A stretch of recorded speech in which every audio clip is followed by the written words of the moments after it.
Hello and welcome to another episode of Fundy Tidings. I'm your host Jay Remer, and with me today is Alison Smith.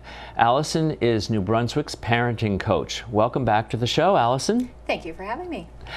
One of the things about raising children is their ability to grow up with resilience. We all know how important resilience is, and so this is one of the topics that we want to talk about today.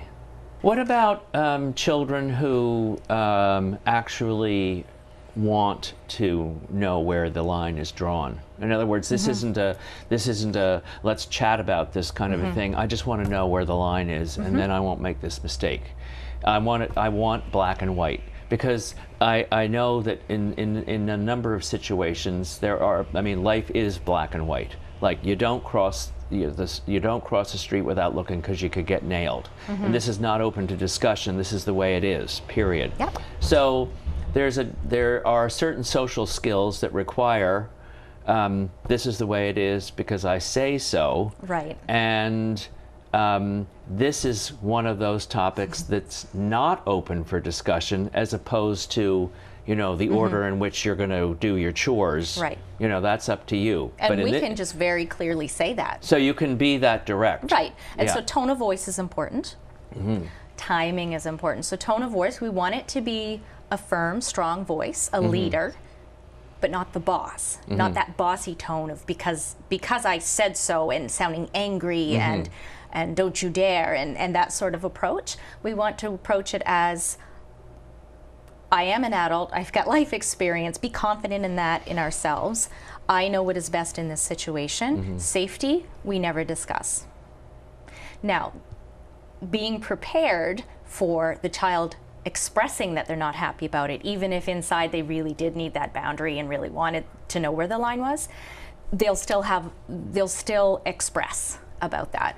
And just being there for them and allowing that. We don't have to quell their anger, their ire, their frustration, or any of that. Say, I see that you're upset. It's not fun when we can't do what we want. I get frustrated too. I really wanted another cookie after supper, but having 3 was enough. And just letting them know we see where they're coming from. Sometimes that's all that we need, is just to be seen and to be heard. Right. Especially while setting that boundary of, this isn't okay. We just can't do that, and I can't let you do that. Right. But what about dealing with situations where, in an ideal world, it's nice to sit down and have a conversation, but what, in the real world, people get fired. People die. Shit happens, so to speak. Right. What do we do to teach resilience to children, so that they get that life isn't always a bowl of cherries, and if you're not happy about it, well, let's sit down and chat about it. Sometimes life doesn't work that way, and so I guess my question is, where does the resilience part come into play as far as facing the real world? In other words, it's one thing to wrap them in swaddling clothes and make sure that they don't get bruised. It's another thing for them to see reality. And there must be a time when that is more appropriate. Is that a fair question? It is, and it's really a slow progression. The 2-year-old doesn't need to face reality and the reality of the adult world. We don't tell 4-year-olds, for example, about the realities of war. We ease them into it, and while we're easing them into it, we're not patting them in bubble wrap. We're patting them in this sense of confidence and security that all is right in the world and all is good and safe while they're young, and that's what they need. As they age and developmentally, they're more ready to handle the grays as opposed to the black and whites. We can start having more of those conversations at down times, not when it's right beside the street, but maybe later. And the third piece about that, and I've already lost it. I always have a lot to say. Struggle. This is something it's kind of like Parenting 101 is the how to keep them alive and fed and clean and all of that stuff. And then we've got sort of the the university level of, okay, well, how can we be a guide for our kids as opposed to a boss? What are the finer points of that conversation that I want to have with them as they're facing a friend issue and that sort of thing? Then the graduate level is even a little more in depth, and it's recognizing that kids need to have struggle, but we don't create that struggle for them hoping it will teach them a lesson. We allow them to have some struggle, and we are there with them as they learn to handle it. So by going through some struggle, for instance, I can't have a third cookie, I'm really upset about this, letting them sit with that big emotion. It can be a little scary for us if we weren't raised with those big emotions, because it feels like, oh, we have to get rid of those at all cost. But if we can get to the place where we're allowing those big emotions in us and in them safely, and giving that space for it, suddenly they come out the other side and they realize, oh, I could handle that. I did have support while I was doing that, while I had that big feeling or raged against the injustice of cookie time. They realize that they can handle more than they thought they could. And it's those kinds of experiences over time from age 2 to 18 that builds their resilience. But it's not the creation of those situations on purpose to make them suffer and learn the lesson. It's helping them experience the lesson, being with them as they go through it, and so that they are ready to do it on their own when they're old enough. So another question that pops up is that of sibling jealousy. So if you've got a couple of kids, you know, they're, I suppose, vying for one another's attention to, let's see who can be the most popular with mommy today. And I'm sure there are other motivating factors for that, but I'm sure that they're quite natural. It's what happens in the natural world as pecking orders are established. How do you handle that in the world of gentle parenting? Well, it's always safety first. We always say that in the family. Get the kids to repeat it. What do we do first? Safety first. It's fun when they're little. They like to chime in. But really, that is the most important. Obviously, if one of them is hurting the other, separating them, getting between them, moving one. It doesn't always have to be the one who's instigating the aggression. We can move the one who is being instigated upon and move them off and say, hey, why don't we just go read a book for a few minutes and just give a little break. So the safety. One thing that I teach parents is to use the line, I won't let you do that. To do it calmly, but with firmness and letting them know that we mean it. We might even be putting a hand in between, picking up a child gently and saying, I won't let you hit your sister. I won't let you pull that away, something like that. So that would be the safety, physical safety part. But there's also emotional safety. And this comes from understanding where the aggression or the upset might be coming from. So let's take the toddler who suddenly has had their world turned upside down by this new mewling little baby who comes in and takes everyone's attention and they ooh and ah over the baby. We need to allow that older child to express that this just feels unfair. Feels unfair. You had us all to yourself and now you have to share, Mom. I get it, that's not fun. And then we can move on to other things and talk about, well, you know what, tomorrow you and I are going to go do something special together. And just letting them know in very clear terms that they're still a huge part of our world and still very important as well. I know that, I mean, I see a lot of children today, especially in town here where oftentimes there's a 2-year-old involved. And what they say about 2-year-olds, from my research, which is limited, is absolutely true. They're impossible. And they are going to push every single button. It's part of what they're on this planet to do. And so reasoning with a 2-year-old it's pretty much out of the question as far as what I've been able to see. So I'm just wondering, when you're dealing with a 2-year gap, you know, we've got the infant and the 2-year-old, or the 2-year-old and the 4-year-old, or whatever the combination might be. Somebody's going to be 2. And you just are going to lose your mind if there's not, there has to be a way to accept that 2-year-olds are 2-year-olds, and there's parts of it that their life is going to be miserable because they need to learn that they cannot have their own way.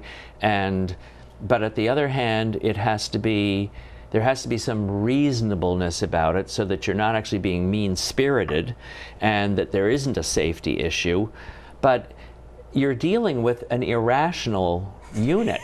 And I'm just curious as to, you know, I mean, this is really a big challenge, because I've had 2. The next, I was 2 once, because the next question that we're going to deal with is going to be one about tantrums. And so this is just sort of getting ready for that.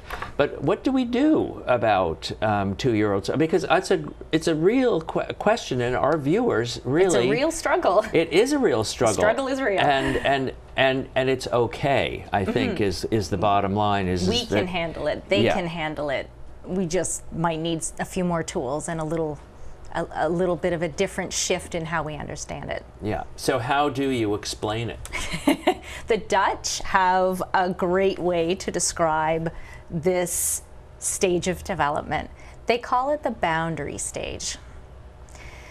They don't have the same degree of struggle and control issues and fights with their 2-year-olds that we do here in North America. And everything that I've read on the topic is that they recognize that this is normal, and if a child weren't to push boundaries and ask for more and want to do more and say no, if they didn't do that, there would be something wrong, because they are designed to do that. That's how they navigate the world at age 2.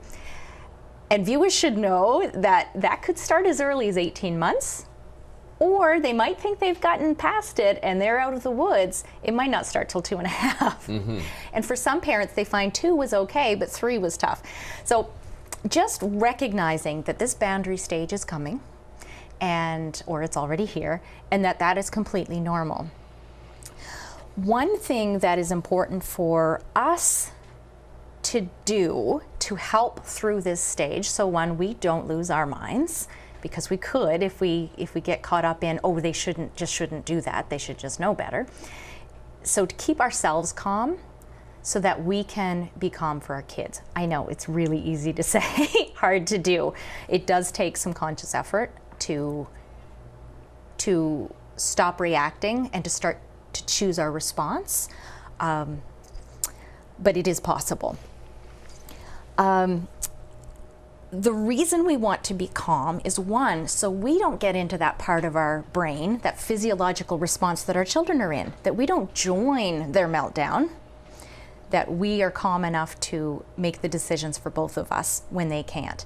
Because recognizing that a 2-year-old really can't control themselves, they don't have the upper reasoning ability that we do, the logic, thinking of what happens when I do this, then this happens. They really can't. They're just responding, and they're flooded with emotions. Their bodies really are having a huge response.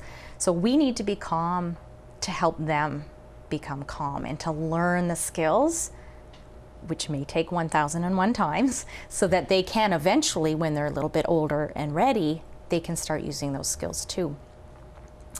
Another reason for being calm is it sends a message to our child that we can handle what's happening. We can handle their big emotions. And that gives them the message that, oh, if mom can handle it, I can too. If we suddenly lose it as well, we're in the middle of Walmart and we're both having a tantrum, that sends the message to them that these big emotions are scary and that there's something to be upset about and more worried about. Because, wow, my mom's losing it, this must be pretty bad, or I must be pretty bad if my mom can't handle it.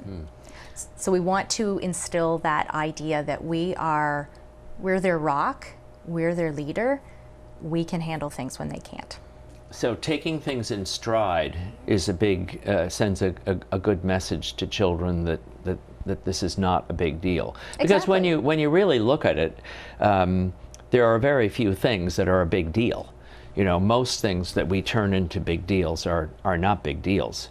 But because for any variety of reasons that are pre-programming and all the rest of it, we don't have the wherewithal, we don't have the trigger mechanism to say, stop, relax here. That never works. So no, it doesn't. Doesn't work for us either. No, but we need to get to that stage where we tell ourselves. Where we tell ourselves. Yes. So yes. do you have any tricks, yes. if necessary, for parents to flip the switch from being sort of hysterical, out of control parents into, okay, I'm hysterical, out of control, I need to flip the switch, and so, because trigger mechanisms are very helpful, and I'm just wondering what ones you recommend. Mm-hmm. Obviously, there's lots of prevention and there's lots of after-the-fact stuff that we can do, but in the moment is really critical to be able to take ourselves from this fight or flight freeze response to, okay, I can handle this, here's our plan. That's a big, big gap if we let ourselves get to that point. Mm-hmm. But it does happen. No matter how much we prevent and how much we plan ahead, sometimes we just do get there. If we can practice breathing ahead of time, our body will more automatically know to do that. For instance, we had, not that long ago, we had a moment in the grocery store. A lot happens shopping, right? And I was very frustrated with my kids. I was tired, they were hungry and hangry. Hungry plus angry is hangry. It just wasn't going well. We shouldn't have been shopping, but we really just didn't have a choice that day. So I started to lose it, and I started to sound like the person I didn't want to sound like. And, you know, yeah, I lose it sometimes too. If I hadn't had the practice of a certain type of breath, I might not have used it. So I had been spending some time consciously, when things are calm, practicing a certain breath. And this breath is to breathe in or to breathe out longer than you breathe in. And that sends the signal to the brain that things are safe, that we are safe. So if it's a 2-second in, it's 4 seconds out. If it's 3 seconds in, 5 seconds out. And that slow breath can be that one little ounce of help that we need to get to the next stage where we can do the next trick.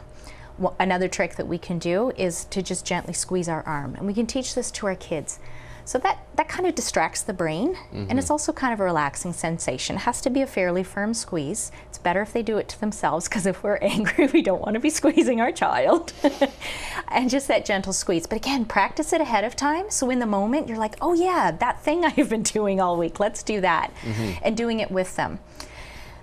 What's really important for our kids' meltdowns or tantrums or big feelings is that we help them self-regulate. And self-regulate is when we tell ourselves, okay, I can do this, I've got this, I can calm myself. Kids can't do that on their own at a young age. We have to do it first and then help them do it. And we can't do that when we're emotional and freaking out and having our own meltdown. So knowing that in our own minds helps us as well, because in the moment we know, oh my goodness, I'm the parent, I'm the grown-up here, I'm the only one who knows how to do this and is capable of this. Everybody's counting on me. And that little bit of self-imposed pressure can actually be a good thing, because we know the team is counting on us. If we don't do it, nobody will. And sometimes that can be enough of a trigger to say, okay, use some of those skills that you know. So what happens when you're dealing, because I get a lot of questions about children and grandparents and parents. What happens when you're basically dealing with what, when we were growing up, we would consider a spoiled brat, and they're just having a brat attack? It's not a meltdown. There's no real reason for there's no fear involved that's evident to us. There's no physical fear. They're just being. Is it more of a call for a boundary? Do you feel? It could be a call for a boundary, but it is an act of defiance And so that could be looking for a boundary. But I'm wondering for our viewers who hear, oh, Joey's having a meltdown, or Joey's having a tantrum, or Joey's being a brat. Different things. So I'm just wondering how you sort of draw the line and you define these things, because a meltdown, for instance, has an implication, or it sounds like it's just suddenly they've become overwhelmed. Is this a newly discovered phenomenon, or have we been having meltdowns for centuries and calling it something else? We have been. We've been inclined to lump it all together with tantrums. And there have been times when we've just called it all acting bratty or being bratty or something like that. But now that we're learning more about the brain and the physical mechanisms that are happening during this time and child development, we've learned so much in the last 5, 10, 20 years that we just didn't have the benefit of knowing before. Right. And we know that a meltdown is separate from a tantrum. So a meltdown is that emotional overload. They just can't handle it anymore. The emotion needs to come out and they need some support. Actually, the child in all 3 of those scenarios does need support. They need guidance. The tantrum, in my view, is more of the call for attention, call for support, but it may not be an emotional overwhelm. It's a different kind of call for support. I do hesitate to label children as brats, or that they're being a brat, as that implies that they are doing it out of malicious spite, and it changes how we interact with them. But if we label all of that as, my child is having a hard time, they need something, then we're in the mindset that we're going to search for what it is they need. So how do you differentiate, for instance, because the way we view, say, a child who is demanding and who actually does have malicious intent. Like, in other words, I am mad and you're going to pay attention to me. So that can happen at the age of 3. Right. It can happen at the age of 13. And it can happen at the age of 65. Exactly. And I'm just wondering, where do you make the distinction with a child, or how do you know whether a child is doing it because they're being defiant or because they really are at sea and need nurturing? If they're being defiant, there's still a need. There's something that they're not able to get met. And they're searching for ways that are going to work to fill that need to some degree. So if it's defiance, they may be looking for more control. They may not necessarily be trying to control the adult, but it's the only thing that's giving them that sense of power. Perhaps there's another way that we can meet that need that is pleasing to both parties. So for example, if the child who wants to be in control of their own world gets to that point, we might have been able to prevent that if we gave them choice on their morning routine, the 5 steps, what order they do it, when they were 2. But maybe that's gone on a long time, and they have been, year after year, seeking that power and control. They really want that control over themselves and their own life. But it comes out in a different way. So I guess what we have to keep in mind is that children are children, and that we are responsible for them on all levels. They're not little adults. They're not little adults. And that I think is a big step, because we want them to be little adults, because we know how to communicate with adults. We don't necessarily get what it's like because we weren't taught that. So this is really, the same models. No, so the new research that's come out in the last really 5 years and before, but really it's that recent. I mean, it's happening. Brand new research is happening now. It's very important. So I guess to sort of wrap things up, I think it's very important for people to have compassion for themselves and for their children, and to realize that these behaviors are natural, you know, they are usual, they happen, and that it's okay, and that to get upset about it is basically not going to do anybody any good. Is that a fair assessment? Definitely. I wouldn't want parents to feel that they have to put up with all of the behaviors, knowing that their natural is very different from, okay, now what? What's our plan now? We can't let the behavior continue. Right. We still need to address it.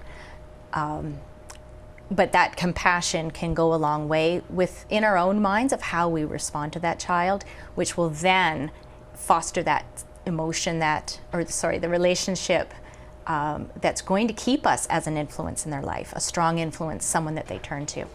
Well, you know, and I think self-compassion is very important too, because this is a new age of parenting that you're talking about, and we are going to falter. And so we need to give ourselves a break. If we make a mistake and we think, oh, I wish I hadn't have said that, or I wish I hadn't have done that, we do need to take the time out. And I mean, if you're going to have children, you have to realize that there's an investment of time for the next 20 years that you're going to have to make, or otherwise, you know, you might want to think twice about having children, because it's a big deal. But I think that we also are human beings, and we are going to make mistakes, and especially when it comes to this new kind of parenting. So we do need to give ourselves a bit of a break every now and again. And just understand, our kids are learning, we're learning. I probably learn as much from my kids as they learn from me. I learn about myself, I learn about relationships, and just knowing that we're all just working on figuring it out, and just ask ourselves, so now what? Yeah, I messed up, or my child messed up, or we had a big blow up together. Now what? Yeah. So being mindful about being aware of what's actually going on in your life is really what it boils down to. Awareness is key to the whole thing. Alison, thank you very much for coming on the show. It was really, it's fascinating, and I'm so intrigued. So many new techniques and ideas are coming about parenting, and hopefully the baggage that we've carried into our own lives will be less for them. Anyway, thanks for coming on, and thank you for watching the show today. I look forward to seeing you on another episode of Fundy Tidings soon.